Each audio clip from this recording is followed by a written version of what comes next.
Levante todas as suas mãos na direção do Senhor.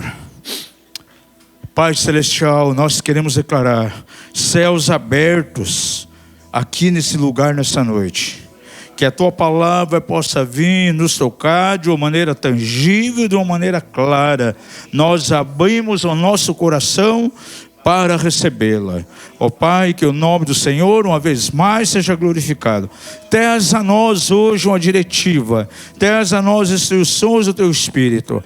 Ó Pai, possamos mover de acordo com aquilo que o Senhor indica, daquilo que o Senhor nos mostra. Ó Pai, dá ouvidos proféticos, Pai, para que cada um aqui possa ouvir, Senhor, o recado, a voz do Espírito Santo. E que uma vez mais o nome de Jesus seja glorificado. Nós adoramos a Ti por todas as coisas, no maravilhoso nome de Jesus. Amém e amém. Diga comigo, 2024. O ano da manifestação da glória do Senhor. Esta é a palavra que está sobre essa casa, essa é a palavra que está sobre nós.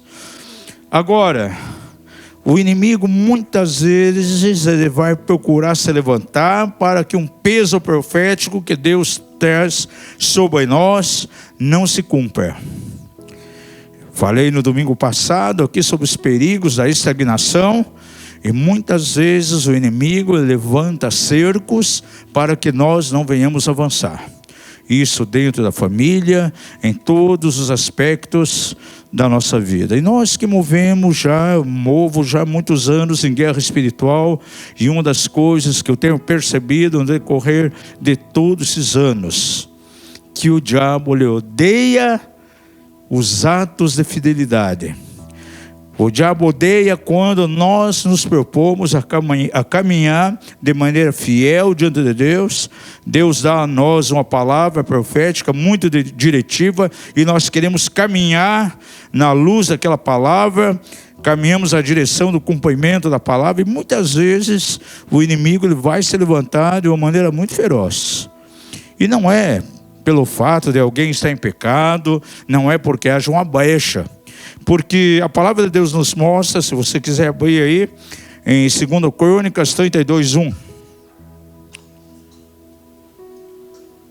O capítulo todo, você pode meditar em casa depois, fala de um tempo de reforma no meio de Israel, fala exatamente dos atos de Ezequias, um rei que temia Deus. Ele colocou Israel verdadeiramente no prumo, levou a nação a servir a Deus, a aplicar o seu coração na direção do Senhor, restaurou muitas coisas, restaurou lá a casa de Deus, restaurou muita coisa dentro da nação.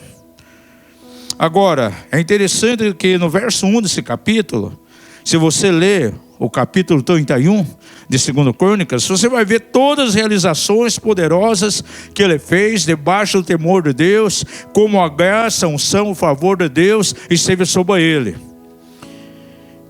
E o verso 1 começa dizendo o seguinte: depois dessas coisas e desses atos de fidelidade. Quais coisas? Quais atos de fidelidade?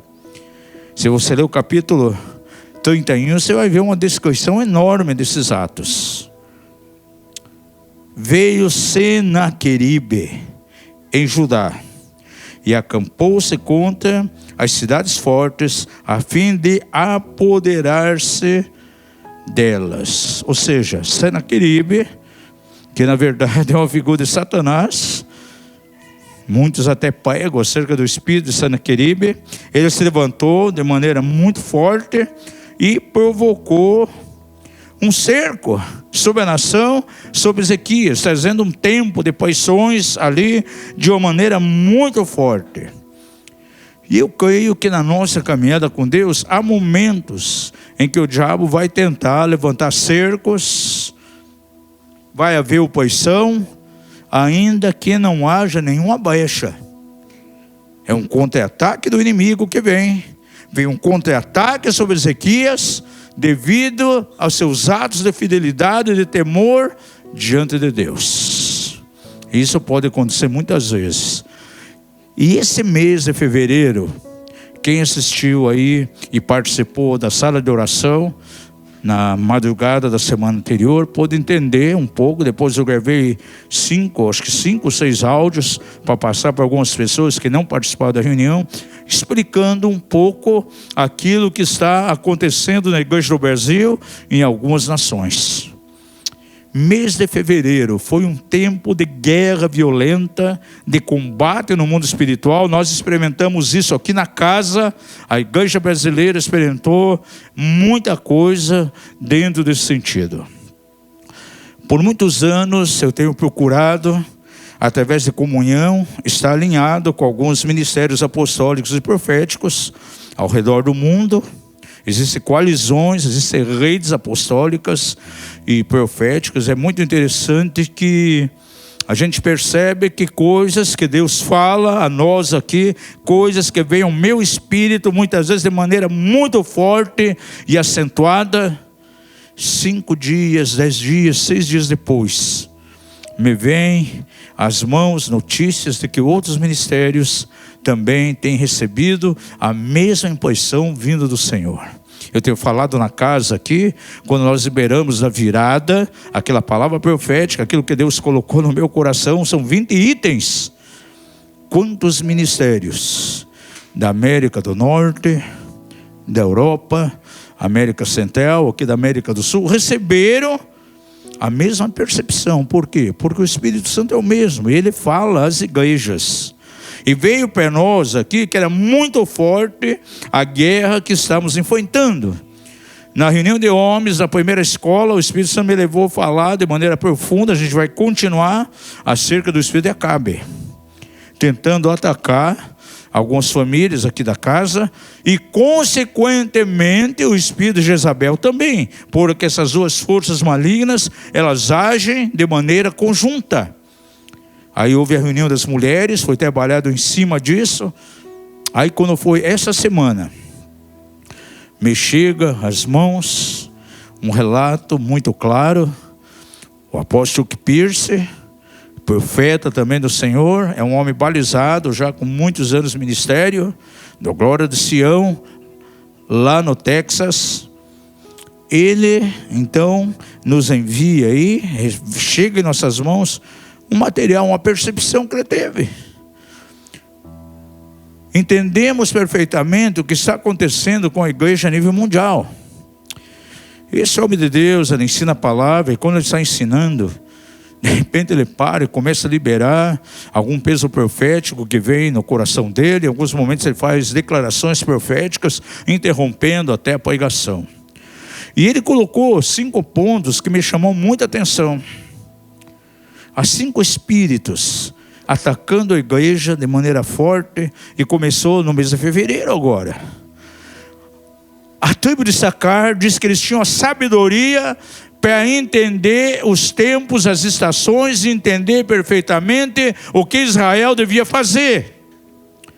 E essa unção de Issacar nós temos que mover dentro dela. Diga ao seu vizinho, você precisa experimentar e mover no nível de unção que estava sobre a tribo de Issacar. Mês de fevereiro, ano bissexto. Ou melhor, mês bissexto nesse ano de 2024. Isso já tem muita coisa a ver. Outro detalhe. Dia 4 de fevereiro, teve o início na China, que é um país que a economia chinesa traz influência sobre as nações e é uma influência espiritual. Dia 4 começou o ano novo chinês, o ano do dragão. E dragão, você tem aí uma noção bem clara do que significa. As próprias forças de Satanás. Então, no mês de fevereiro, desencadeou uma guerra tremenda. E veio o espírito dele. 5 espíritos atuando de maneira forte. Primeiro, o espírito de Piton. Somos testemunhas. Quantas pessoas agora, no mês de fevereiro, passaram por tempo de cansaço. Parece que as forças foram embora. Quem passou por situação dessa? Algumas vezes tivemos que orar por fortalecimento. Nós temos pregado já há muito tempo sobre o espírito de Piton, como ele age, roubando as energias. Onde eu prego sobre isso, o pastor Amil e o pastor Nelson já estiveram comigo em alguns lugares onde a gente pregou. Falei que na casa é notável a manifestação demoníaca que vem. As pessoas ficam rastejando como cobra. Outros colocam a boca, a língua para fora da boca, como se fosse uma serpente. Até vimos num evento que fomos, onde o rosto da pessoa se transfigurou em rosto de serpente. Essa parte inferior, ela cresceu para frente. Negócio terrível. E esse espírito, nesse mês de fevereiro, atua de maneira forte. E eu creio que vai tentar durante o ano, para trazer depressão, para tirar as energias de maneira muito forte. Outro espírito que tem agido de maneira forte é o espírito de Jezabel. Por isso Deus deu uma direção aqui. A gente já tem pregado na casa sobre isso, mas para trabalhar de maneira forte em cima disso. E na reunião de mulheres aqui foi ministrado sobre isso. O terceiro espírito é o espírito de Acabe, que tem agido de uma maneira muito forte. E onde Jezabel está atuando, automaticamente vai ativar a operação do espírito de Acabe. Eu coloquei essa semana uma nota lá, a gente coloca cada dia uma frase lá de meditação acerca dos homens emasculados. O que é um homem emasculado? É um homem completamente frouxo, que não tem decisões, um homem apático dentro de casa. É alguém que está atuando debaixo da força do espírito de Acabe. Isso está acontecendo em toda a terra. E aqui na casa, então, começamos a pegar forte contra esses dois espíritos também. Outro espírito atuando de maneira tão forte, o espírito de Leviatã, de uma maneira fortíssima. Leviatã atua em cima de orgulho. E hoje vou ministrar, não estou ministrando ainda, não estou pregando o assunto dessa noite. Eu estou dando uma base aqui, e nessa noite você vai ver como o espírito de Leviatã muitas vezes tem tentar até para destruir a unidade da igreja local. E há uma guerra travada contra o espírito de orgulho nesses dias. O outro espírito, o quinto espírito, é o espírito do próprio anticristo. O dragão, representado aí dentro da cultura chinesa, é uma adoração, uma apologia ao próprio Satanás. Então, dia 4, quando inaugurou aí, dentro da cultura chinesa, o ano do dragão, levantaram muita adoração a Satanás. Agora, isso mexe com o mundo espiritual, dá uma legalidade às forças malignas agirem de maneira muito forte. E as nações que têm ligações políticas e comerciais com a China recebem uma influência. E o Brasil tem muita ligação com a China, gente. O que tem de lojinha de artigos da China, você tem na tua casa tanto produto chinês. Agora veja, há toda uma questão comercial aí. Então esses 5 espíritos estão agindo. Em fevereiro foi uma batalha fortíssima em relação a isso. Agora, o Espírito Santo deu a ele também uma outra percepção. Além desses espíritos, atuando esses 5 espíritos, há uma batalha muito grande que vem através de uma aliança entre fariseus e herodianos. Pergunte ao seu irmão do lado: você sabe o que representa os fariseus e os herodianos na Bíblia? Os herodianos eram aqueles que seguiam Herodes. Ou seja, uma representação do poder político. E os fariseus representavam o mais alto nível de religiosidade naqueles dias. E a junção, a unidade demoníaca que mais se levantava contra Jesus, era a unidade formada entre os fariseus e herodianos. E conspiravam para matar Jesus. Eu quero citar algumas passagens aqui, que é muito importante. Abra sua Bíblia lá em Marcos capítulo 3.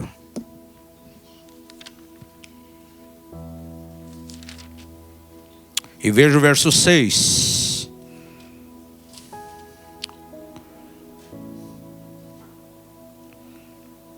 Estou preparando uma base aí para começar a pregar, porque tem tudo a ver com aquilo que a gente vai ministrar.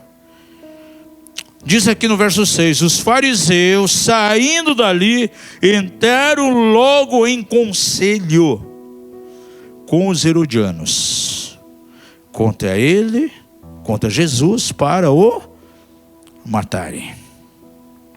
Veja também no capítulo 12 e verso 13.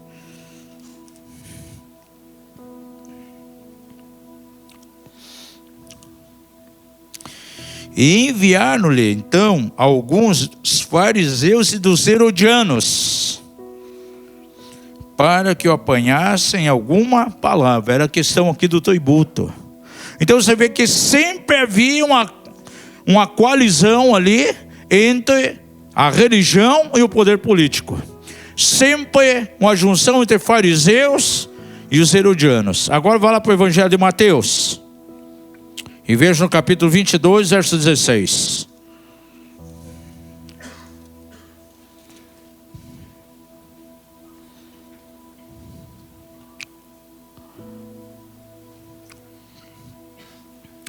Verso 15 também.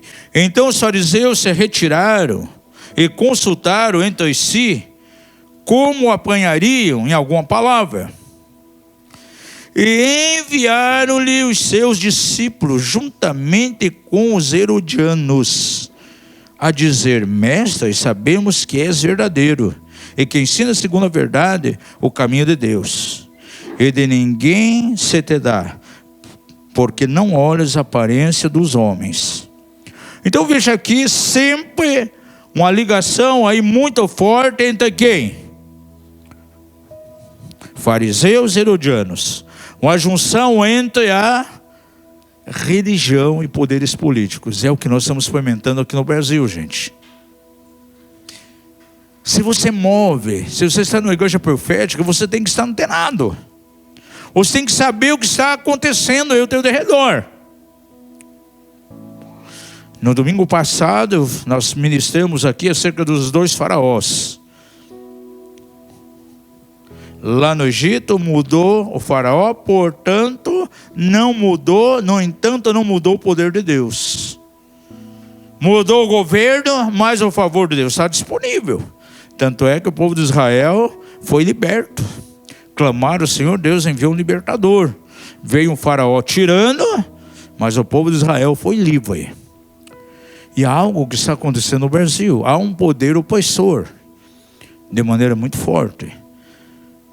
E atrás desse poder opressor, nós podemos ver algumas alianças.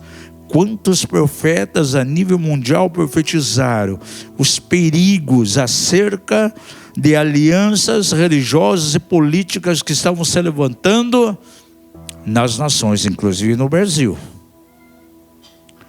Nós temos aqui no Brasil a ala que apoia completamente a esquerda. E isso tem trazido uma certa comoção, porque instaurou no Brasil um clima de divisão no meio da igreja. Há muitos pastores, há muitos segmentos evangélicos que são completamente pró à esquerda hoje em dia. E é uma luta, há uma batalha. E vemos claramente essa quinta percepção que ele teve, essa questão da ligação, as alianças entre fariseus e os herodianos. E isso está acontecendo aqui de maneira muito forte na nação. Essas duas forças se uniam e um contra quem sempre? Contra Jesus. Você vê em todo o Novo Testamento. E é uma força oculta que está agindo contra a igreja. E algumas coisas que nós precisamos entender nessa noite. Eu tenho que colocar aqui algumas coisas claras, porque temos uma certa percepção profética, a gente ouve, analisa aquilo que está acontecendo. surgiu aí a música, o Evangelho Fariseu. E eu vi segmentos aqui no Brasil aplaudindo. Ah, essa menina é uma profeta, se levantou como voz do Senhor, ela vai longe. Mas nós, profeticamente, nós vemos dois lados da coisa.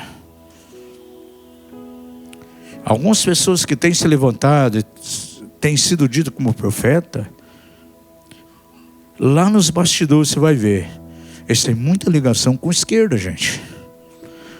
Tem muito de herodiano. As coisas que ela coloca lá na canção, é evidente. Há segmentos que agem exatamente daquela maneira. Mas eu não posso dizer que todos agem assim. É colocado ali como o corpo de Cristo no Brasil agisse daquela maneira. Eu tenho conhecido em todos esses anos de caminhada com Deus, vamos para quase 50 anos. Conheço pastores sérios, igrejas sérias, que fazem trabalho social. Tem pessoas de igrejas e ministérios que vão lá em Amazonas amparar aquelas crianças abusadas sexualmente. E investe tempo e dinheiro, pessoas para trabalhar como missionário. Eu não posso pegar todo mundo, colocar num saco e rotular que todos são iguais. Sim, existem líderes de igreja mercenários, né? Cujas pessoas, o templo é dinheiro. Mas não são todos. Tem homens sérios, igrejas sérias, investindo em programas sociais, gente. Água no Nordeste, casas para quem não tem onde morar. Então eu não posso pegar e dizer que todo mundo age dessa maneira. Então temos que ter muito cuidado, porque ali vem uma voz de herodiano tentando trazer acusações, e alguns outros que eu não quero citar aqui, que eu conheço a história deles, né? Por exemplo, pessoas são feridas no ministério, não são curadas, aí montam cursos expondo as suas feridas e conseguem, através da rede social, levar muita gente após. Tem uma moça aí, que não quero citar o nome, ela coloca como que toda autoridade na igreja é uma autoridade abusiva. E até coloca até nas canções. Agora, todo líder da igreja, toda autoridade é abusiva? Não. Conheço muitos homens de Deus que são exemplos para o rebanho, que discipularam. Tem igrejas fortíssimas hoje, porque tinha um pai espiritual, um pai apostólico que investiu em vidas. Então não posso dizer que todos são assim. Eu fui dar uma olhadinha na grade de matérias, é assustador. Uma pessoa que confunde totalmente paternidade com paternalismo. Nós não aceitamos paternalismo, mas a paternidade é bíblica. Então temos que ter muito cuidado. E eu vejo aí muito forte uma guerra violenta, uma aliança, uma ligação entre fariseus e herodianos, gente. Agora, qual é o alvo? A igreja. É acusar, criticar o corpo de Cristo, como acontecia lá nos tempos de Jesus. E a gente precisa ter uma percepção bíblica, uma percepção madura, uma percepção completamente profética daquilo que está acontecendo, gente. Infelizmente eu vi muita gente aplaudindo e com isso criticando a igreja, gente. Achincalhando com a noiva de Cristo, dizendo que todo mundo é assim. E não é dessa maneira. Aí eu entendo que tudo isso faz parte desse peso aí de fevereiro. E o apóstolo falou claramente, há uma ligação aí muito forte entre fariseu e herodiano. É o que está acontecendo na igreja do Brasil. Tem um ministério que se levantou fortemente contra a questão de paternidade espiritual. Por quê? As pessoas que ele tinha como referência no passado pisaram na bola. Pelo menos alguns. O coração dele magoou, se sentiu ferido, profecia que não se cumpriu, ele ficou contra o profeta. Lembra que eu falei na mensagem aqui como julgar as profecias? Que o ser humano, ele é falível. Nós somos um profeta, é um vaso de barro. Em algum momento, ele pode colocar as emoções dele ali. Eu já recebi palavras que não se cumpriram na minha vida, mas eu não fiquei contra aqueles profetas, não. Já no meu coração perdoei e desconsiderei, porque aquilo não me afetou em nada. Agora tem pessoas que afetam, faz disso um cavalo de batalha, aí vai nas redes sociais, começa a denigrir até esse ministério, até procurando algumas coisas de desajuste para respaldar a situação dele, para poder lançar. E, infelizmente, tem muita gente que vai atrás, e naquela semana ele ganha lá 10 mil, 20 mil seguidores. Alguns, por causa das situações, ficam desigajados, e tem outras pessoas que olham para eles, são os profetas para esses dias. Gente, isso não é de maneira nenhuma peso profético, é um peso de acusação, gente. E vamos ter cuidado. Para mim é aliança, é junção de fariseu e herodianos. Feridas são curadas, que são projetadas. Usar essas feridas para dar curso, gente. Para vender curso. Nós falamos no domingo passado, o passado traumático de alguém, as situações negativas que ele passou, isso leva a dois tipos de pessoas. A pessoa que é curada disso pode ajudar muitas pessoas que passam pela situação. Agora outros desenvolvem o espírito de vítima. Ele quer que o resto do corpo de Cristo conheça as suas feridas. E são pessoas não curadas, que muitas vezes estão na rede social. Temos que mover de uma maneira completamente profética nos dias que nós estamos vivendo. Então, 5 espíritos atuando, 5 perspectivas proféticas que ele teve, que está alinhado totalmente com aquilo que nós temos ensinado, aquilo que nós temos pregado, aquilo que nós temos recebido aqui do Espírito do Senhor. Pronto, está formada a base, o fundamento. Agora vamos começar a mensagem dessa noite. Eu tinha que falar isso para você entender aquilo que nós vamos estar compartilhando agora. O tipo de mensagem que nós vamos pregar hoje aqui é uma mensagem simples, porém de confronto. O nome da mensagem aí, para quem já viu no celular, é o poder da comunhão do corpo de Cristo.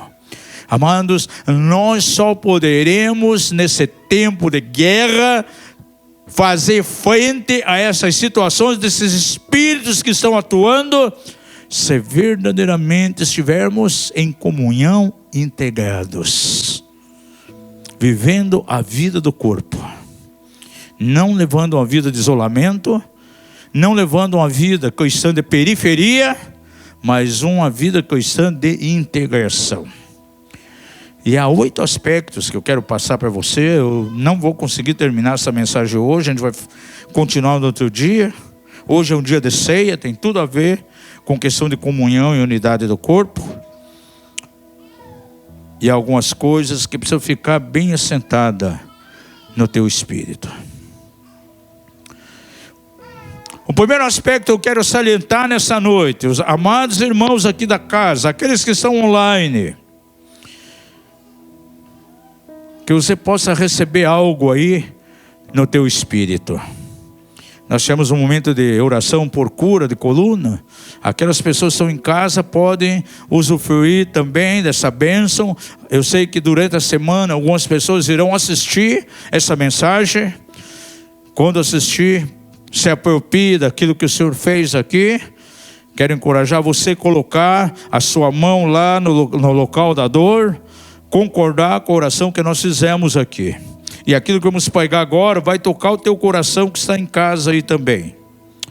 Então, o primeiro aspecto que eu quero deixar bem claro a você, que fique firmado em teu coração hoje: você não pode se afastar da comunhão do corpo.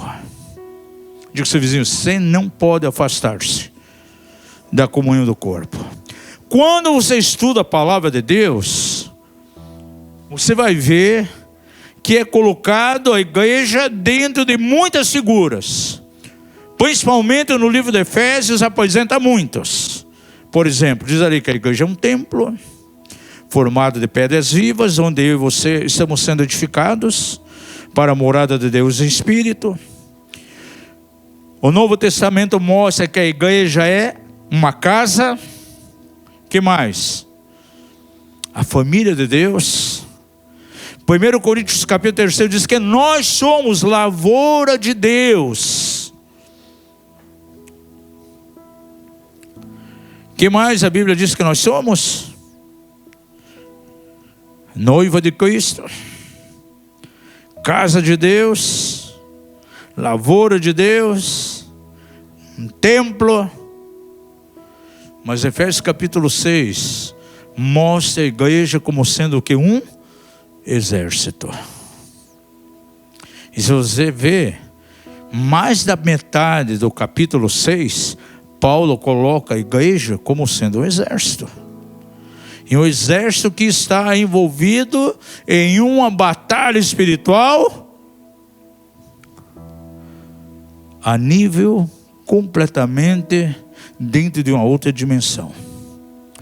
Por exemplo, quando diz que a nossa guerra não é contra carne e sangue, mas contra principado, potestade, nós poderíamos parafrasear, e até mesmo numa Bíblia mais, numa linguagem de hoje, diz assim, que a nossa guerra não é contra pessoas, não é contra pessoas com corpos, é contra forças espirituais que agem nas regiões celestiais. E essa guerra, então, ela tem uma dimensão global. E se nós falamos que essa guerra ela tem uma dimensão global, estamos falando que envolve não só uma questão de terra, mas regiões celestiais. Por isso falei aqui, nós temos uma guerra contra 5 espíritos aí nesses dias. E aí vai ser esse ano, todo esse ano. Vamos guerrear assim. Pitom, Leviatã, Acabe, Jezabel e o dragão. O espírito do anticristo. É a guerra da igreja. Agora, como nós vamos poder lutar se nós não vivermos como exército? Soldados não agem isoladamente, sempre em pelotão. Diga ao seu vizinho, você sabia que a igreja é o corpo de Cristo? Mas também esse corpo é um exército?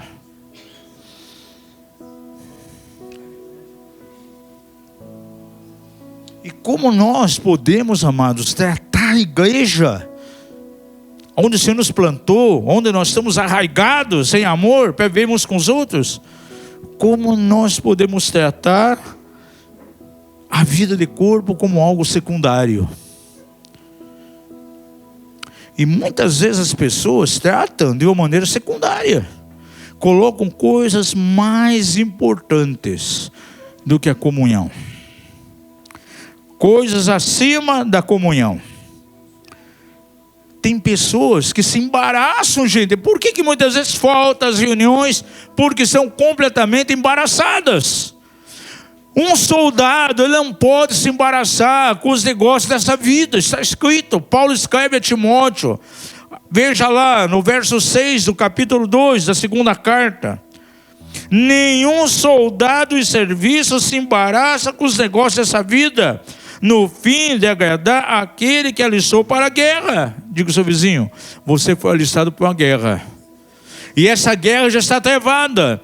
2024 é o ano da manifestação da glória do Senhor. E você acha que o inimigo vai deixar por menos isso? O inimigo não deixou por menos lá nos dias de Senaqueribe. Ele veio para levantar cercos. O inimigo pode levantar cercos aí nas suas finanças, na tua saúde, na tua casa. Por isso tem que estar completamente atento. É interessante que muitos irmãos, pastores, usam esse texto aqui e pregam em cima dele no dia de consagração de ministérios, pastores, diáconos. Olha, Um pastor, um líder, ele é um soldado de Cristo, então não pode se embaraçar com os negócios dessa vida. Então é bom que o ministro, o pastor, não trabalhe secularmente, trabalhe só na igreja, porque ele vai se envolver lá com as coisas seculares, o mundo vai impedir o ministério. Gente, vamos dar um passo mais além aqui. Não se refere somente a pessoa que está sendo ordenada para o ministério. Essa palavra que é para a igreja, para o corpo de Cristo. Porque alguém, de repente, pode se embaraçar assim com as coisas dessa vida, gente. Quantos já estudaram aqui? Lá, o Vale dos Ossos Secos. Já estudou lá em Ezequiel? Ali acontecem algumas coisas. Aqueles ossos estavam mortos, sequíssimos. Ezequiel 37 coloca uma perspectiva muito profética para nós. O profeta profetiza o Espírito de Deus que vem dos quatro cantos. O Espírito do Senhor entra naqueles ossos. É formado um corpo. Aí ele profetiza. Começa a crescer carne, nervos, juntas e ligaduras, mas ainda era um corpo que estava morto. Em último estágio, ele profetiza o Espírito de vida, o Espírito de Deus que venha dos quatro cantos. E diz a palavra que o Espírito veio e entrou naqueles corpos que estavam mortos, inertes, e se fez um grande exército. Eu vejo nessa escritura uma figura da igreja. Quantos estavam mortos aqui nos delitos e pecados? De repente o Senhor, você é salvo, a vida de Deus vem sobre você. O Senhor insere você no meio de um exército, a igreja do Senhor, para guerrear aqui, para proclamar a vitória do Senhor. Agora, como é que eu vou viver nesse exército se de repente eu fico isolado? Diga ao seu vizinho, Deus já te colocou no exército. Diga-lhe, use a farda para estabelecer o reino de Deus aqui na terra. Guarde isso no teu coração, amados. Nós não vamos guerrear de maneira isolada, ficando em casa.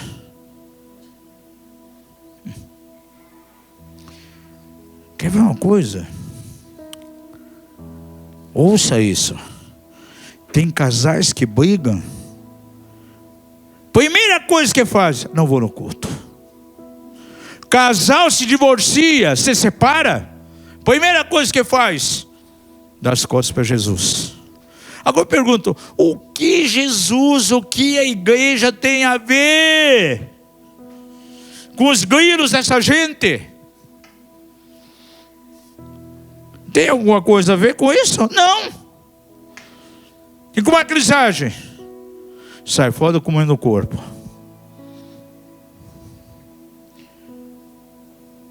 Nunca esqueça de uma cidade aí, bem conhecidos nossos. Se separaram já com visão para divorciar. Primeira coisa que fizeram, abandonar a igreja. Aí eu perguntei, estão abandonando a igreja de vocês? Onde vocês vão? O que a igreja tem a ver com isso? Com os grilos de vocês dois? O que Jesus tem a ver com isso? Foi ele que provocou esse divórcio? E por que vão dar as costas a ele? Mas é assim que as pessoas agem, gente. Diga ao seu vizinho, Jesus e a igreja não tem nada a ver com os grilos das pessoas. Verdade é, amados, que o isolamento vai levando as pessoas a estabelecer o culto como algo secundário. Colocam coisas acima disso. E a palavra de Deus, pelos textos que nós vimos aqui, deixa bem claro que cada um de nós fazemos parte de um exército. Recebemos o Espírito de Deus. E nesse exército nós não podemos fazer as coisas de qualquer forma. Quantos homens aqui serviram um quartel? Levante a mão. Eduardo, me diga uma coisa. Quando estava servindo o quartel, quando você não queria ir, você não ia. Ah, hoje, puxa, está chovendo. Eu não vou. Mateus, né? É tanto Eduardo aqui na igreja que a gente já tem uma porção de Eduardo, cada vez chega mais. Então, Mateus, já pensou? Ah, minha mãe brigou comigo ontem, eu estou bicudo, eu estou de beicinho. Eu não vou hoje para o quartel. Se você não aparece, o que acontece? Uma repreensão, quem sabe vai até preso.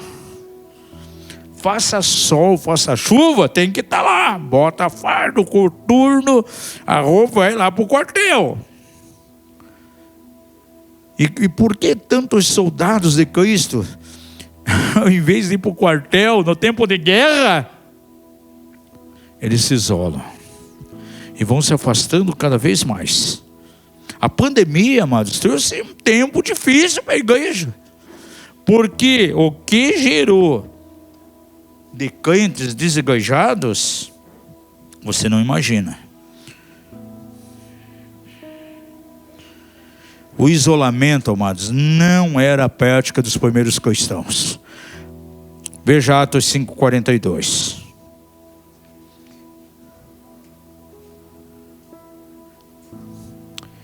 A nossa programação da Yarner aqui, frequentemente, quantas vezes é na semana? 2 dias. Ou melhor, 3 dias. Tem a reunião de oração na segunda-feira, o culto no domingo e a célula. 3 vezes. E a igreja nos primeiros dias, que tinha reunião todos os dias, gente.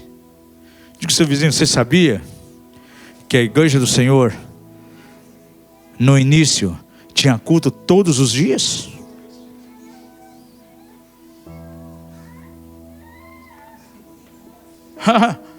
E além disso, tinha célula de dia, culto à noite e reunião de dia.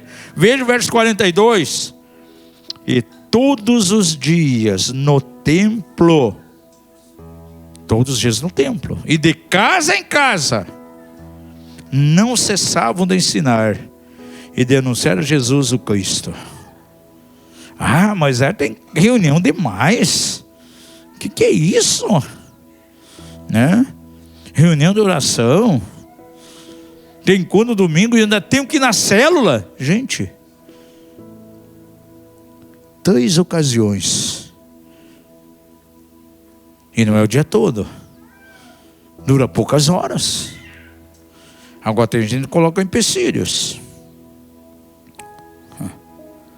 Agora, quando eles reuniam, gente, era liberado um grande poder espiritual. Eu peguei uma mensagem há muito tempo atrás aqui, baseada no Salmo 133. A unção que vem quando nós estamos juntos. Essa unção não vem de outra maneira. É só na comunhão. Oh, quão bom e suave é que os irmãos vivam em união. É como o óleo precioso que vem sobre a cabeça e desce pela barba de Arão até as suas vestes. É a unção que vem sobre a cabeça. Cabeça fala de autoridade, governo. Essa unção de unidade traz governo sobre você. Cai até a barba, viu, Mateus? O que significa o óleo cair na barba? Barba na Bíblia fala de maturidade. Quando começa a ter, o homem começa a ter barba, é sinal que está amadurecendo. Está saindo de criança para ser adulto. Essa unção, por isso ela cai na barba. E aí diz que vem até as vestes, até a orla da veste. E vestes fala, sabe do quê? De cobertura. Essa unção de unidade traz sobre você autoridade, cabeça, maturidade, barba. e tens cobertura, vestes. Agora, se eu não vivo em comunhão, se eu vivo isolado, se eu coloco a minha programação egoísta, o meu bem-estar em primeiro lugar, acima da reunião, acima da comunhão, esses valores não estarão presentes na minha vida. E é estranho, por exemplo, pessoas ficam semanas inteiras, semanas e semanas, quem sabe as 4 semanas do mês, sem participar de culto. E ela chega num ponto de isolamento que parece que não sente falta alguma. O coração dela já está inerte. Alguns não participam de célula e acham que isso é normal. Mas esse não é o padrão de alguém que entendeu que faz parte de um exército poderoso. Olha o que acontece quando alguém entra para o isolamento e vai faltando culto. Ele falta já falei isso aqui na casa, o coração fica um pouco apertado. Ele falta 2, diminui um pouco. Falta 3, ficou um restinho, foi embora quase tudo. Falta 4, ele já não sente mais nada. Para ele não é importante mais a comunhão. Aí, ele não tem autoridade. Começa a acontecer um monte de coisa. Senaqueribe veio para sitiar Israel. O diabo, os inimigos vêm para provocar um cerco na casa, na família, nas finanças. Mas não tem autoridade para combater isso. Começa a desavença na família, com o casal. Não tem maturidade para tratar das situações. Entra em briga. Aí só vê tampo de panela voando para cá e para lá. Copo quebrando, prato quebrando. Cadê a maturidade para tratar dessas coisas? Já não tem nenhuma. Por quê? Há uma maturidade que vem pela unidade no corpo. O diabo vem, induz a pessoa a pecado, começa a acontecer algumas coisas, ele se sente completamente desprotegido. Por quê? Não tem cobertura. Porque a unção, ela desce até as vestes. E vestes fala exatamente de cobertura.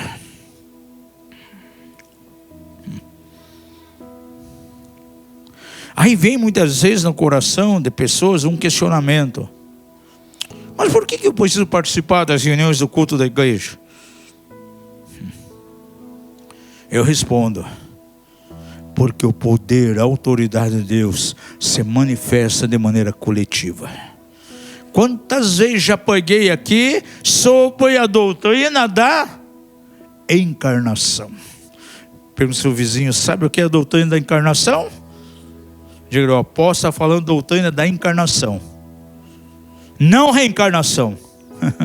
Porque se alguém professar a doutrina da reencarnação aqui, no final eu vou levar você lá na salinha e vou expulsar o demônio de você. Diga isso: doutrina da encarnação. O Senhor está encarnado num corpo, na igreja.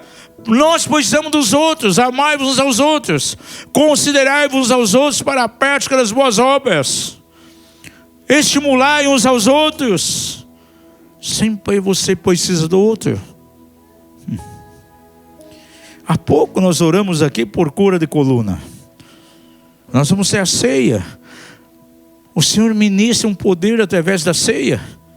Agora, será que essas pessoas que vieram na frente aqui para receber uma cura, Jesus poderia se manifestar lá na casa dela amanhã e trazer uma cura? Sim ou não? Podia.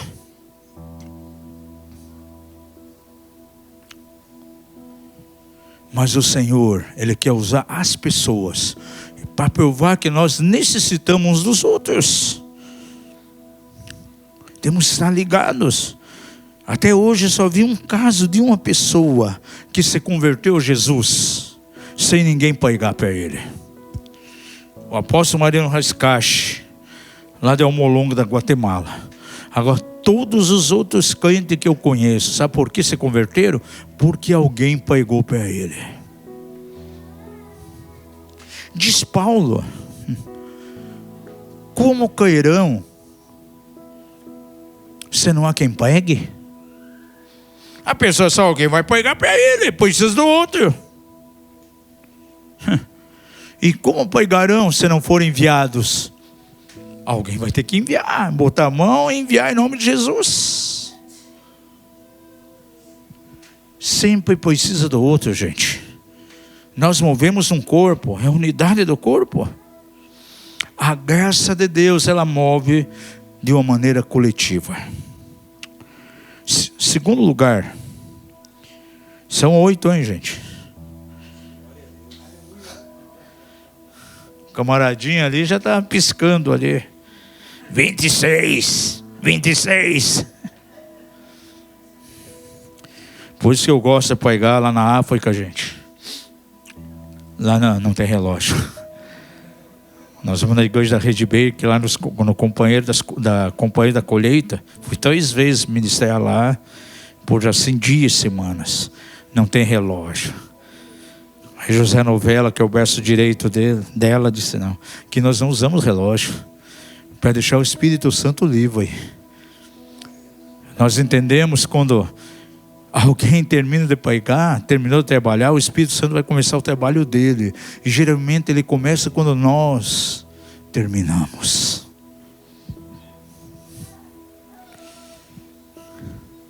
Quem sabe precisa passar por cura interior desse negócio aí. Mas quem poder ministrar, partiu para a glória, gente. Nós fizemos a palavra aqui do Chuck Pierce, ele é uma pessoa respeitada, até o último respirar da doutora Neuza Ichoca. Ele foi a cobertura da doutora Neuza. Então, um homem que nós respeitamos e conhecemos. Claro, ele é meio louco, meio doido, né? Quem vê a foto dele, cara, ele já é bem velho de idade, mas um cabelo loiro até aqui, comprido, né? Umas roupas tudo coloridas. Mas ele é de Deus, viu, gente? E ama o Senhor, e ama Jesus. Os profetas às vezes são meio doidos mesmo, né? Segundo aspecto importante, com relação ao corpo, existe uma manifestação da graça de Deus, que é individual, mas tem uma que é coletiva. Você no devocional, você adora o Senhor, você ora, você tem um tempo de oração em línguas na tua casa, você pode receber ali uma manifestação da graça de Deus, uma graça liberada sobre a tua vida, de maneira individual. Mas existe um outro nível da manifestação da graça de Deus, que nós só podemos experimentar quando estamos junto com os irmãos, de maneira coletiva.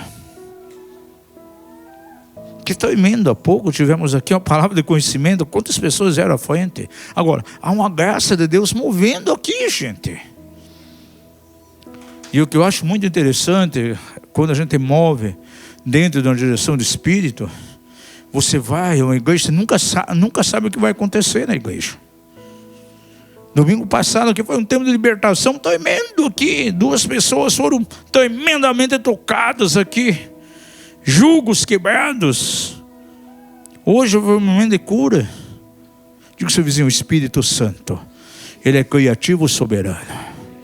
E se você vai a um culto com expectativa no coração, coisas extraordinárias acontecerão. Agora você vai pensando, não, vai ser só mais uma reunião. E você vai com o coração fechado, para você vai ser só mais uma reunião mesmo. Por isso lá em Marcos diz que Jesus não fez grandes sinais, grandes milagres, porque as pessoas olhavam para ele e viam, puxa, quem ele pensa que é? Puxa, esse é Jesus, é o filho lá do seu José e da dona Maria. E diz então que não aconteceu curas e sinais ali, senão pouquinhos enfermos foram curados, porque não tinham expectativa no seu coração, não deram a ele a devida honra. Diga ao seu vizinho, existe uma presença de Deus, uma presença da graça de Deus, que pode vir sobre você, na tua casa, nos momentos de devocional. Mas existe uma graça maior, uma unção maior, que vem quando estamos reunidos juntos. Aleluia. Terceiro lugar, você sabia que algumas orações são respondidas quando estamos juntos? Por quê? Porque elas precisam de concordância. Abra sua Bíblia, Mateus 18. E vamos ver versos 19 e 20. Interessante, Jesus nos ensina que nós podemos orar no nosso lugar secreto, no nosso quarto. A oração pode ser feita ali. Mas existem algumas orações que nós temos que fazer em concordância com outros.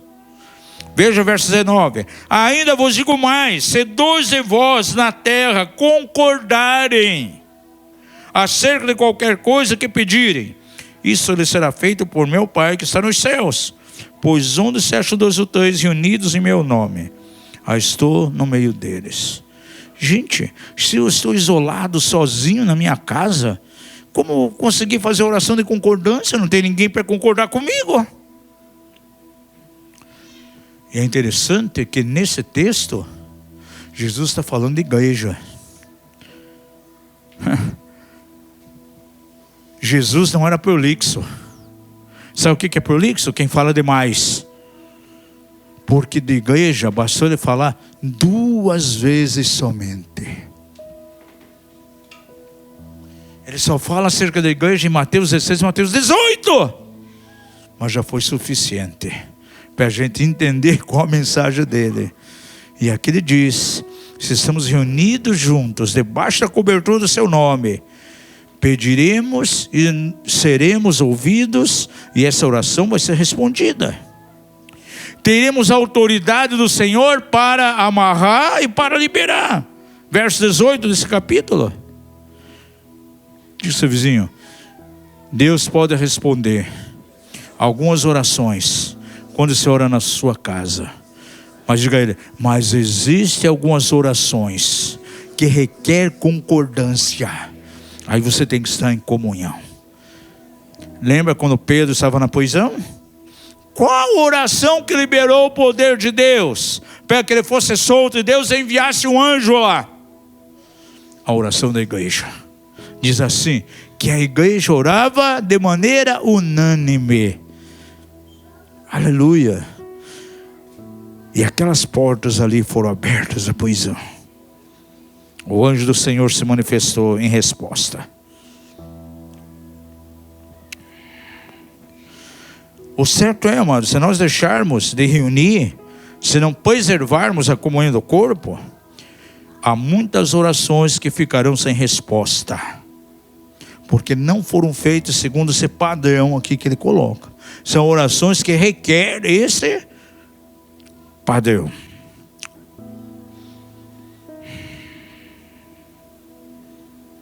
Quem deixa de congregar está perdendo muita coisa na sua própria vida.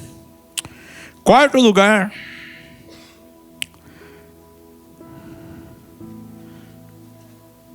talvez vai chocar você agora. Aquele que deixa de reunir é um arrogante. Quem se isola, fica em casa, é arrogante. Ele está dizendo: não preciso de ninguém, eu não preciso dos irmãos, eu sou mais eu, não preciso ir no culto. E para mim, amados, não passa de arrogância isso.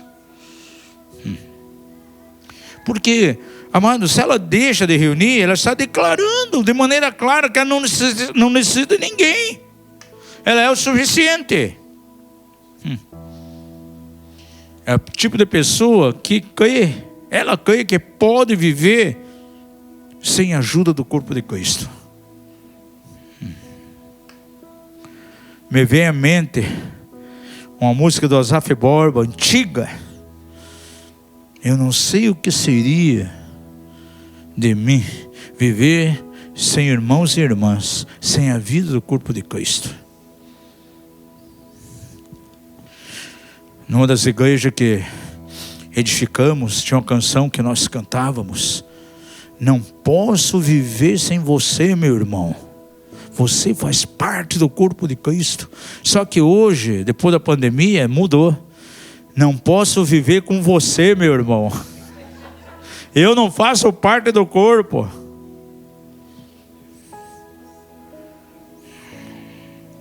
É uma atitude de arrogância, amados. E a palavra de Deus declara: o Senhor faz o quê? Resiste ao soberbo. Levanta as suas mãos e diga: o Senhor resiste ao soberbo. Claro que essa pessoa não vai demorar muito, ela vai se sentir completamente seca e insensível, porque escolheu estar fora do corpo. E guarde algo: com o tempo ela vai acabar se afastando da sua vida de fé. É assim que tem muitos desviados. A comunidade que mais cresce em toda a terra, sabe qual é? A comunidade formada pelos desigrejados.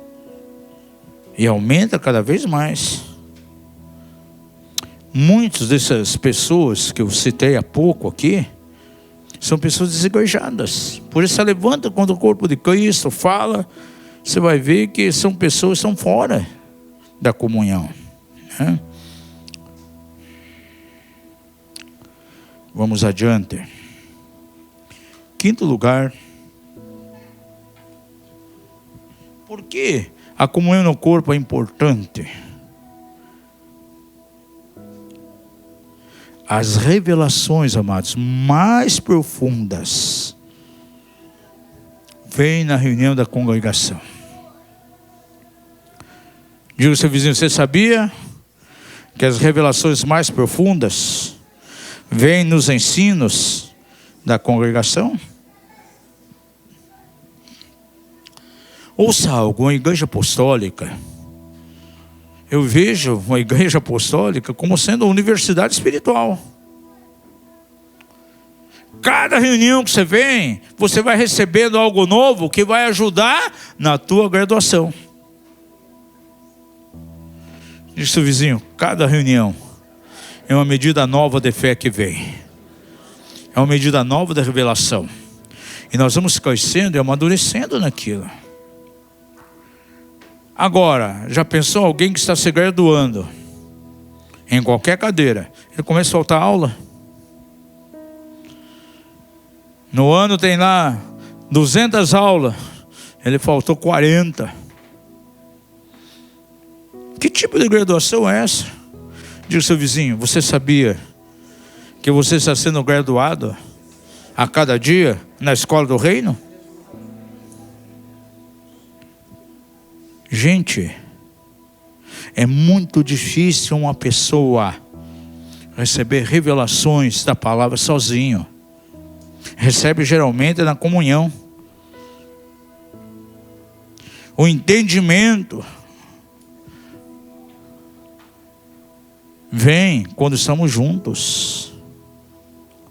Para mim, muitas vezes chegam algumas perguntas, graças a Deus que não de pessoas daqui, mas de outros lugares. Gente, cada pergunta que não tem pé nem cabeça. Coisas óbvias que estão na escritura. Mas muitas vezes você vai ver uma pessoa dessa, muitas vezes não vive na comunhão do corpo, vive isolada. Aquilo que é pregado da igreja não alcança. Por quê? Porque não vai nos cultos, é uma pessoa desigreja.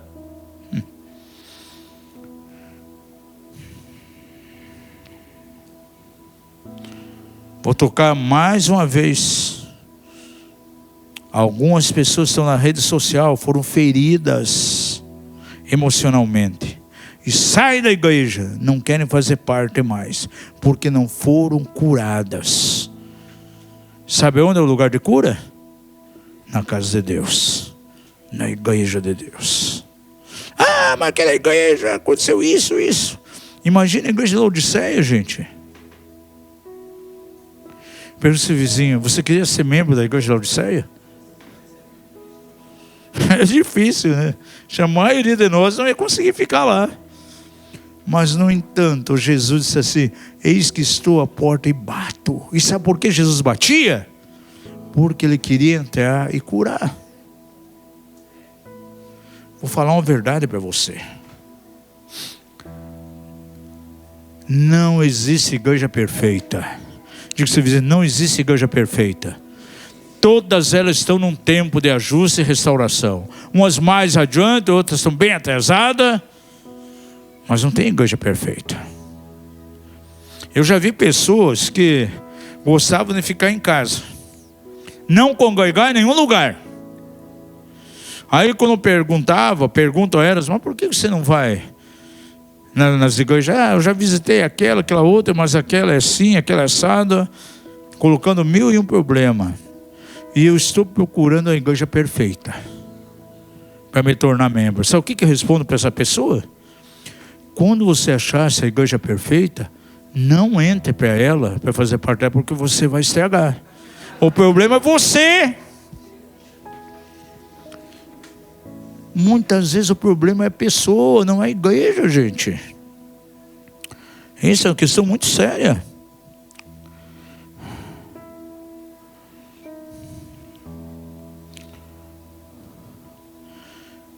A gente vai acompanhando algumas pessoas que vão se colocando como pessoas anti-igrejas. E eu gosto muito de ficar observando, né? Pouco a pouco vão se afastando da fé. E de repente começam a negociar princípios da palavra que são inegociáveis.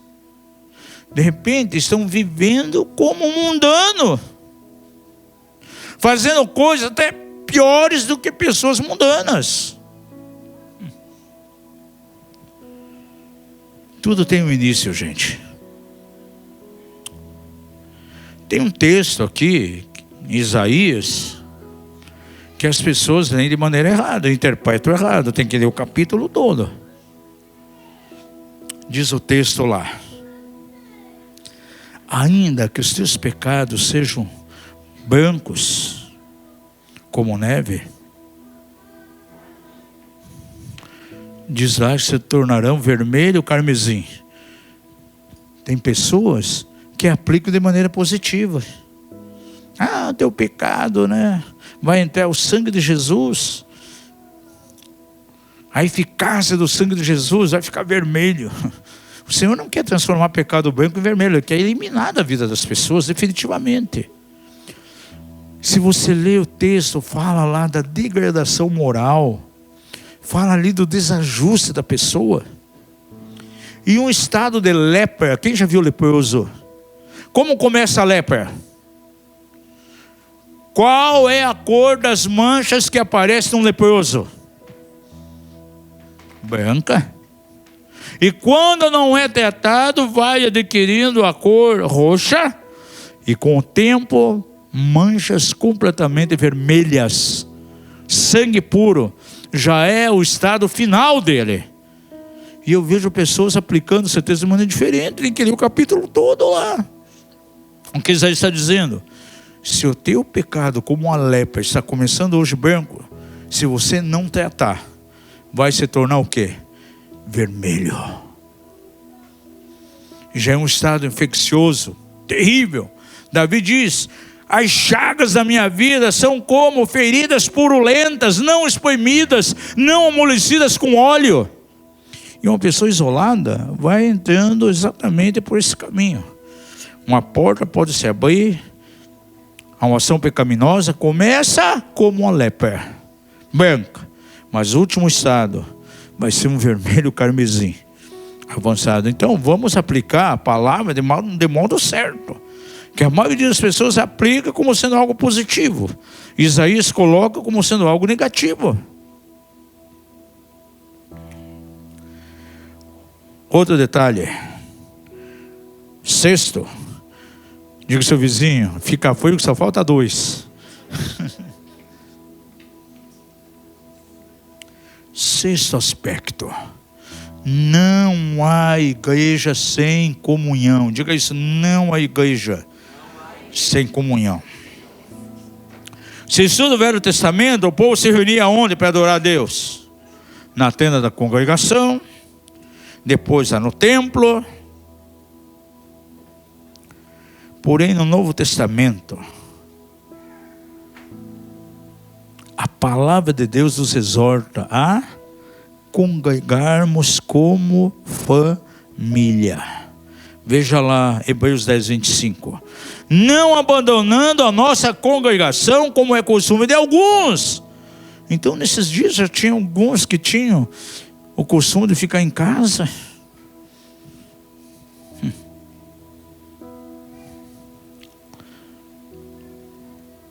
Hoje as pessoas lá, falei aqui domingo passado, pegam uma cuia de tererê, principalmente esses dias de calor, estoura lá uma tigelona de pipoca caramelizada, fica comendo e bebendo tererê, ou tomando chimarrão e assistindo o culto online. Na época, em vez de ir ao templo, pegava lá uma tigela enchida de pão asmo e vá comer pão asmo. Não, quem foi lá no templo vai dizer o que aconteceu lá. Não tinha internet na época, né? Mas eu tomo conhecimento do que aconteceu. Deixa eu ficar curtindo aqui, comendo pão asmo, tomando os 2 copos de mosto, fico na minha. Não, gente, eles iam e reuniam no templo. E como é importante esse texto aqui, quando diz, verso 25, não abandonando a nossa congregação, como é costume de alguns. Antes, demonstrando uns aos outros, tanto mais vezes que vai se aproximando aquele dia. O que significa demonstrar um ao outro? É incentivar, encorajar. Então, diáconos aqui da casa, líderes de célula, colíderes, vê quem falta. Manda uma mensagem no WhatsApp, olha, aconteceu isso, você perdeu, estimula, olha meu irmão, há quanto tempo você não tem aparecido? Vem! Sai do isolamento, traz uma palavra de ânimo, isso significa demonstrar.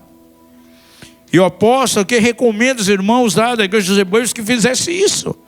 Por quê? Porque ele diz, porque está se aproximando aquele dia. Qual dia? Eu creio que fala exatamente do dia da vinda do Senhor. Porque vai haver uma apostasia. O amor de quase todos se esfriará. E nós não queremos ver o amor de pessoas aqui da igreja se esfriando. Graças a Deus, não diz o amor de todos, diz de quase todos. Quanto mais vedes que vai se aproximando aquele dia, e nós vamos subsistir, de que maneira? Em comunhão. No corpo de Cristo. Como nós poderemos fazer guerra a esses 5 espíritos aí da profecia, da palavra profética? Vivendo junto, congregados.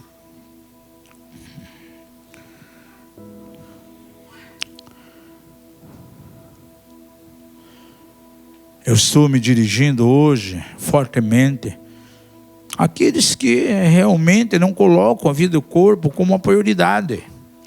A pessoa pode adoecer, aí não pode ir, tudo bem. Está numa situação de trabalho, não pode faltar no trabalho, é compreensível. Mas tem aqueles que podem ir, mas querem ficar no bem bom, em casa, né? Só assistindo online. Aqueles que qualquer briguinha já é motivo para não ir.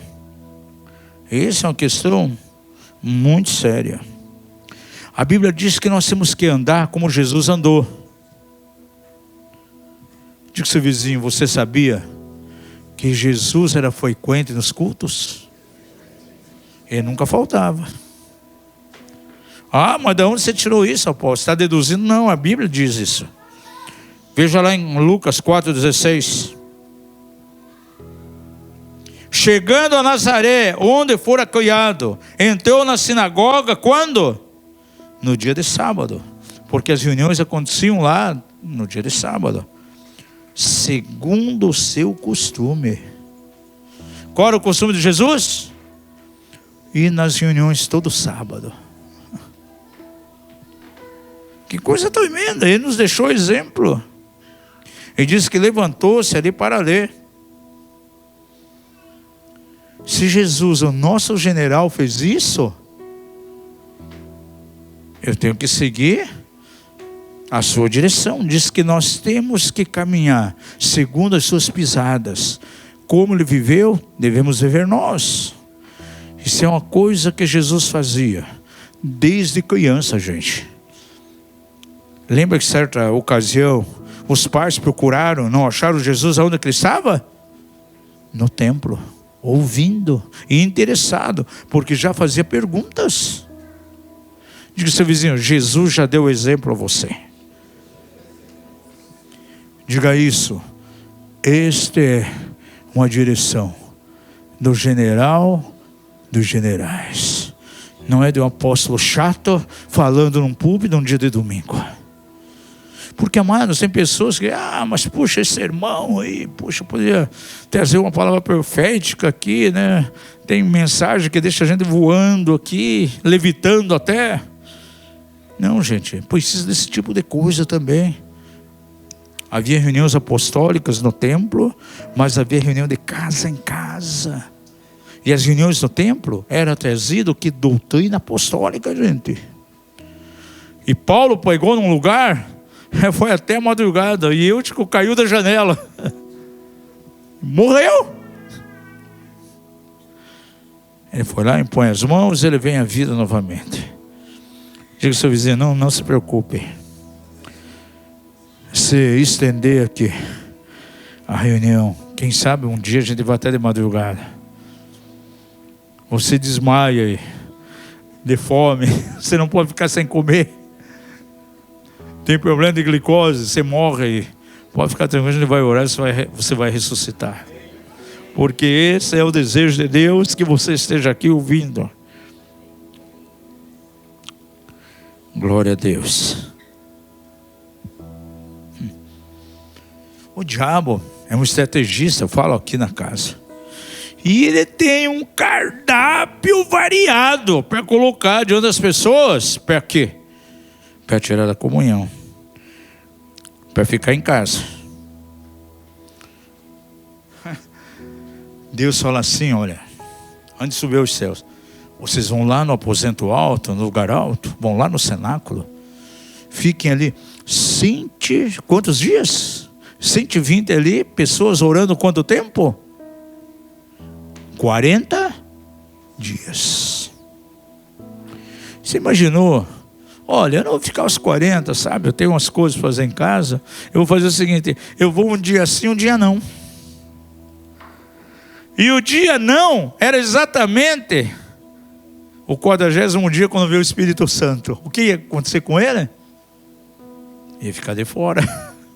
Então, não, vamos todos os dias. Por isso, perseveravam todos os dias lá em oração, os 40 dias. Se o camarada fosse alguns dias, correu o risco de perder o melhor de Deus. Diga ao seu vizinho: você não pode perder o melhor de Deus. Diga a ele: quem sabe a unção tremenda que você deseja está vindo no dia 40.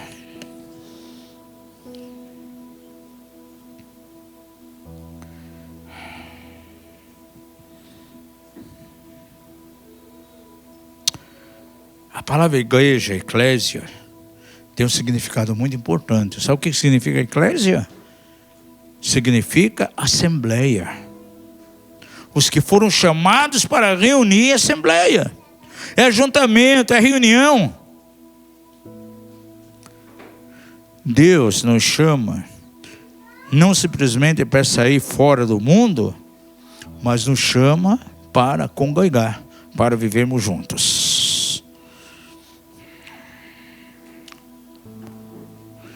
Eu faço parte da igreja. Eu sou da igreja.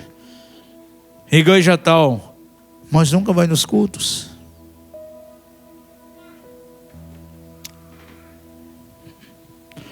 Diga ao seu vizinho: servir o Senhor, cultuar, tem que ser em corpo presente.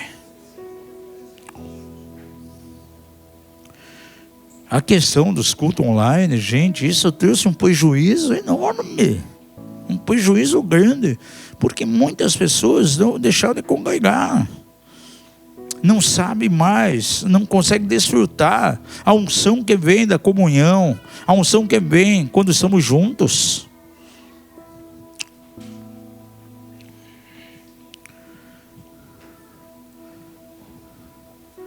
sétimo.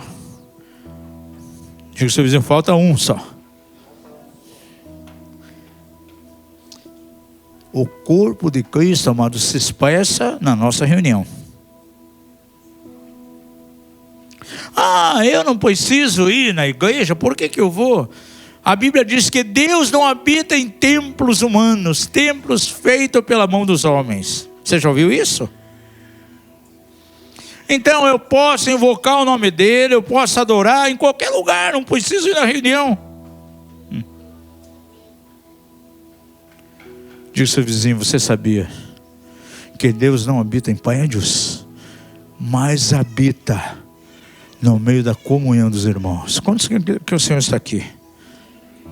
Ele dá uma promessa de maneira bem clara na palavra, né? Quando os santos se reúnem, o Senhor está presente ali. Alegrei-me, Salmo 122, 1. Alegrei-me quando me disseram, vamos à casa do Senhor. A casa do Senhor somos nós, gente. Família. Não se refere basicamente a um prédio, mas essa junção de pessoas. A gente pode estar lá debaixo de uma mangueira, gente. Se estamos em unidade, ali é a casa do Senhor. Interessante, no Japão, uma cidade que foi destruída pelo tsunami, teve uma igreja que literalmente ela foi destruída. Interessante que por muito tempo aquela igreja não conhecia.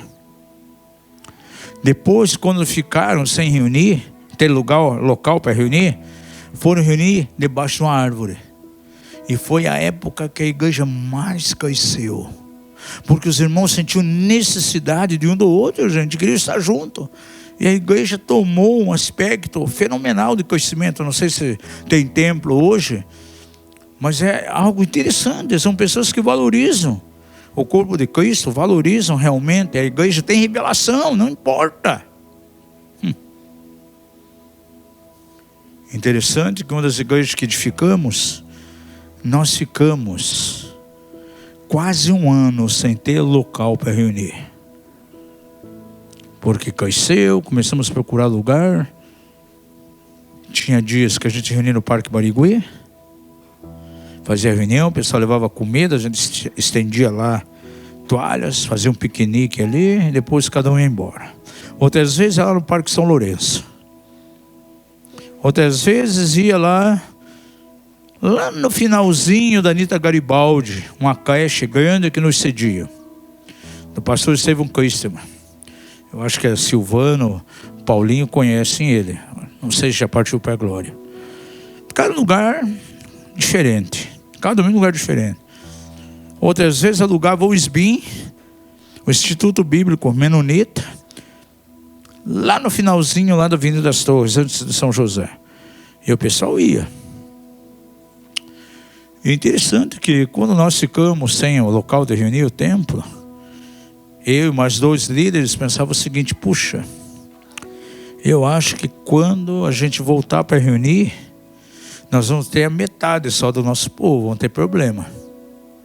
Depois de quase um ano, quando alugamos um salão, então, um local que tinha sido um cinema, ele foi todo reformado. Gente, nós ficamos assustados com o número de pessoas que vieram para a igreja. Mas veio tanta gente nova que a gente não conhecia.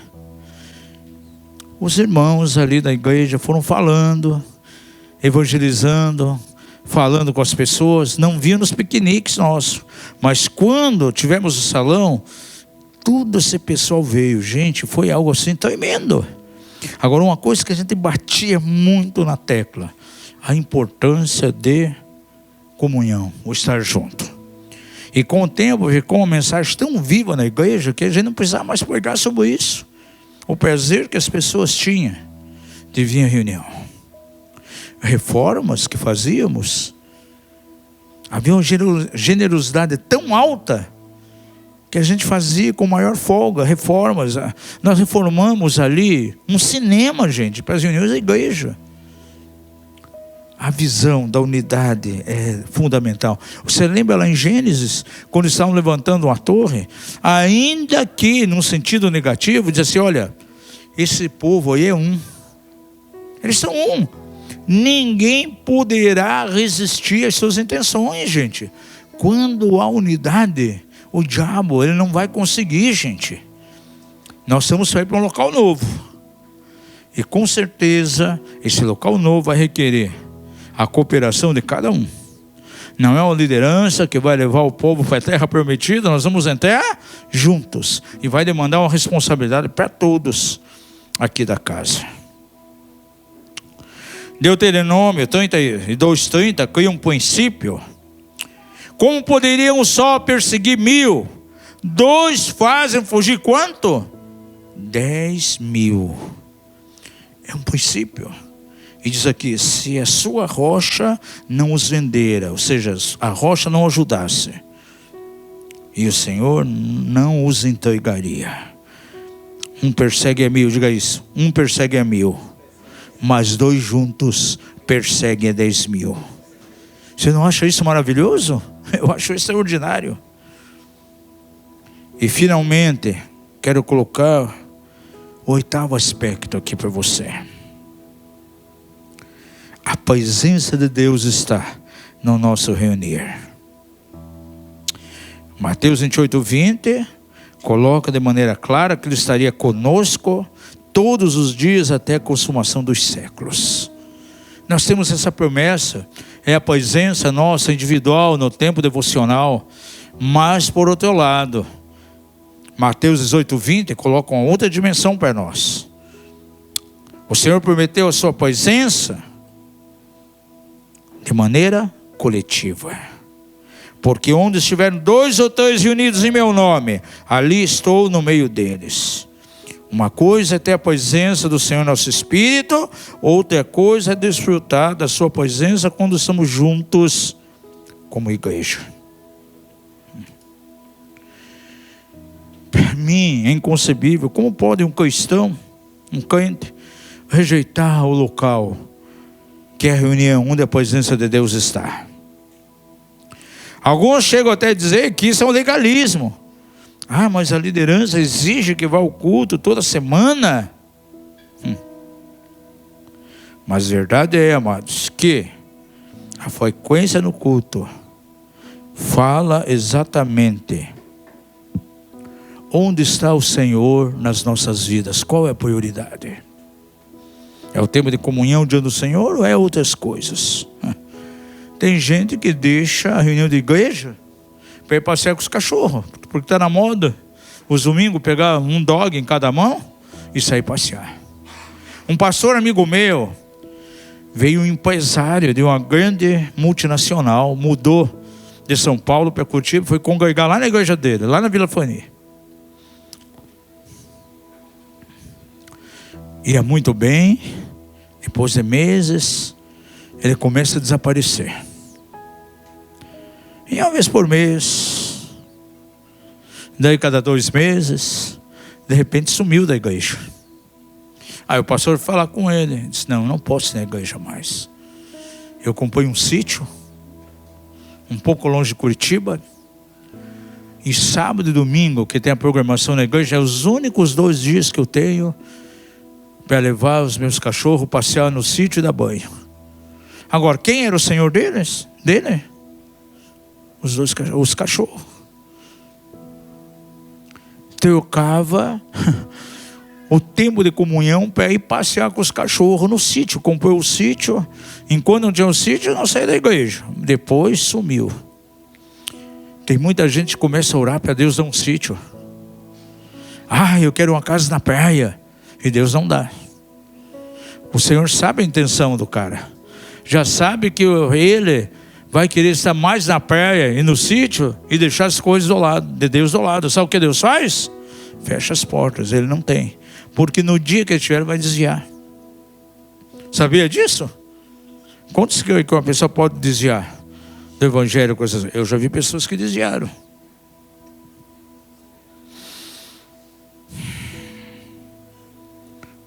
Pergunta ao seu vizinho, dura esse discurso? Diga a ele, você veio para o culto hoje esperando ver anjo aqui?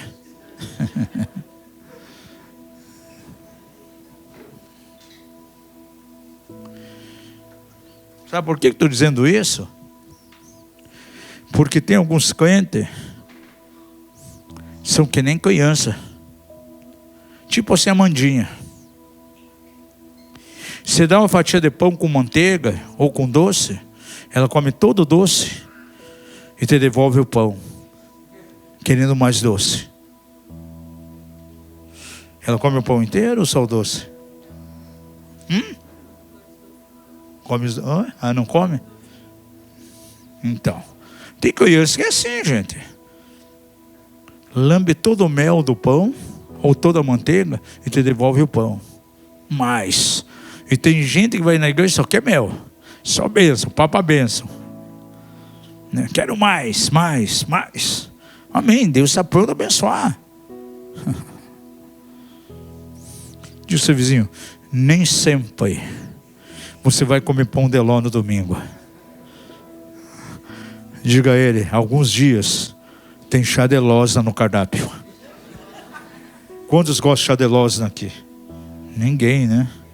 Meu Deus do céu, chá de loza? Não tem condição, né, gente? Meu Deus do céu. Quando eu era pequeno, trazia um chá de loza quando estava ruim do estômago. Jesus amado, vou tomar esse negócio? É terrível. Mas muitas vezes, gente, o que tem no cardápio não é picanha.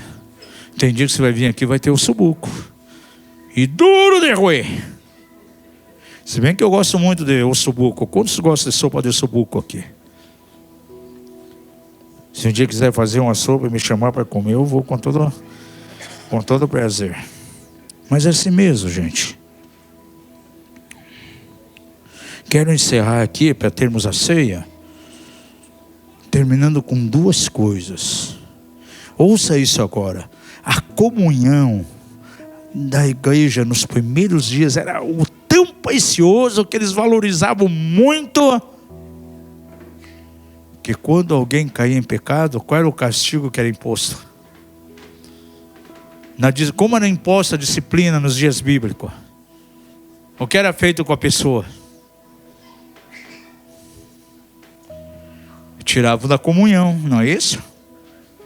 O apóstolo Paulo exortava, olha, não se comunique com essa pessoa, não coma com ele e tal, porque a comunhão era tão valorizada, que o fato de alguém ser tirado da comunhão, para ele era um castigo terrível.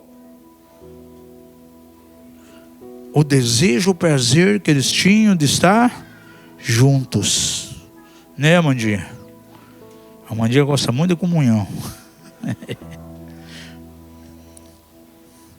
Esse é um aspecto importante. A disciplina, gente, tira a pessoa da comunhão do corpo. E você acha que os irmãos naqueles dias queriam isso? Não. Eles valorizavam muito a comunhão. Agora eu vou falar uma coisa forte aqui. Espero que vocês continuem me amando.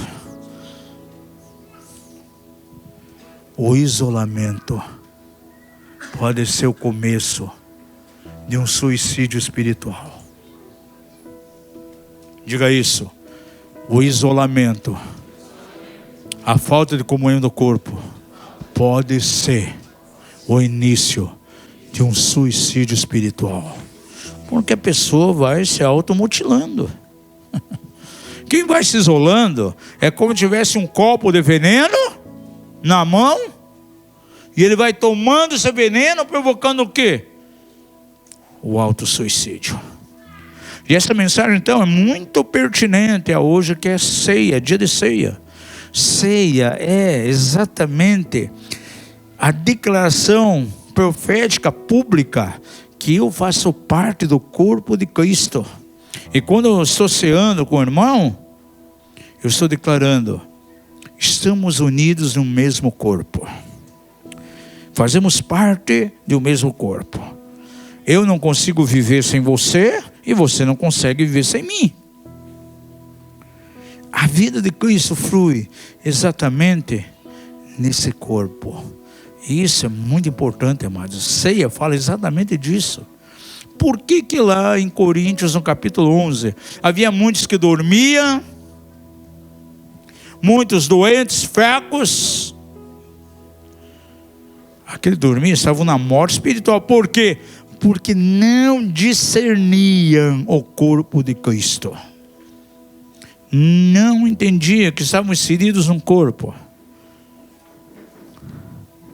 A igreja, ela é edificada, é formada através de juntas e ligaduras. Juntas e ligaduras promovem o conhecimento de Deus aonde? No corpo. Diga ao seu vizinho, nós somos juntas e ligaduras. Se bem que alguns irmãos mais cheinhos são de gorduras, né? Juntas e de gorduras. E temos que caminhar juntos. É assim que a igreja é edificada, amados. Vamos ter um propósito diante do Senhor. 2024 é o ano da manifestação da glória de Deus. E vamos experimentar essa glória juntos, em família. Ainda que você possa ser edificado na tua casa, no teu tempo devocional, há um nível maior de glória que é trazido aqui em nosso meio. Vamos ficar em pé. Aleluia. Vamos cantar uma canção. Já estamos indo para o momento de ceia. Hoje foi uma noite de doutrina. Porque tem pessoas que dizem, olha, as igrejas neopentecostais não tem doutrina. É tudo de qualquer jeito. Não, gente, tem doutrina aqui sim. Doutrina apostólica, ensinando como devemos caminhar, como devemos viver. Esse é o propósito de Deus. Quem não tem o elemento da ceia, já pode levantar uma das mãos, vai ser levado para você. Aleluia. Isso, enquanto cantamos, as crianças já podem estar vindo, elas participam da ceia. Nós ministramos ceia para crianças aqui, porque estamos profetizando que elas farão parte do corpo, estarão inseridas na igreja. Aleluia. É muito profético isso. A ceia do Senhor é uma das maiores declarações proféticas que nós podemos fazer em reconhecimento de que somos parte um do outro. A igreja de Corinto não discernia essa verdade. Por isso muitos ali estavam enfraquecidos, outros enfermos e outros que já dormiam. Paulo diz assim, examine-se pois o homem e coma desse pão. Ele está se referindo ao seguinte, que cada um possa ver qual é o nível de revelação que tem acerca do corpo, o reconhecimento que tem de que a igreja é uma família, de que a vida do outro é importante para ele, ele é importante para o outro. É esse tipo de avaliação que ele pede que a igreja faça. E nós queremos abençoar esse pão, porque na noite que Jesus seria traído, ele tomou o pão, partiu, deu aos seus discípulos, declarando que aquilo era exatamente uma figura do seu corpo que seria partido. E lá na cruz seu corpo foi partido. Diz em Hebreus que ele então liberou a sua vida, a vida de ressurreição, podendo assim levar muitos filhos à glória. A igreja são esses filhos que receberam a glória de Deus. Com essa consciência, em nome de Jesus, vamos comer o pão em nome de Jesus. Os pais ministram e os filhos.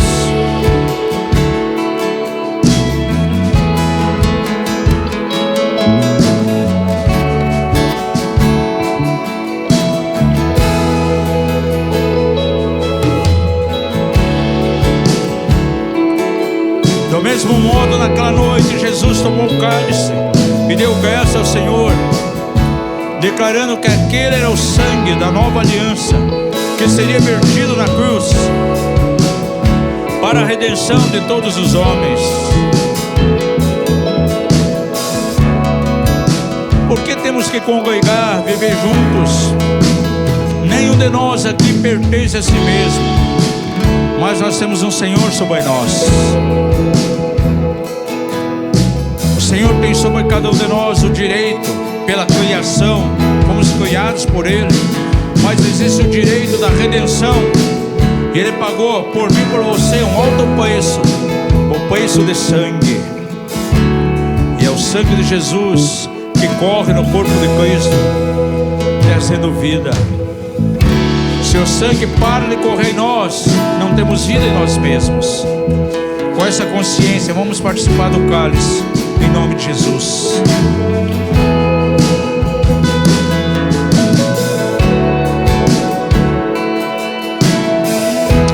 Vamos continuar adorando mais um pouquinho. Que o Senhor abençoe a tua vida de maneira sobrenatural essa semana. Que você possa desfrutar de toda a bênção, de toda a dispensação do Espírito Santo que vem da comunhão do corpo. Os irmãos que acompanharam online, que a bênção de Deus esteja sobre a tua casa, repousando sobre cada um de vós. E que o nome do Senhor seja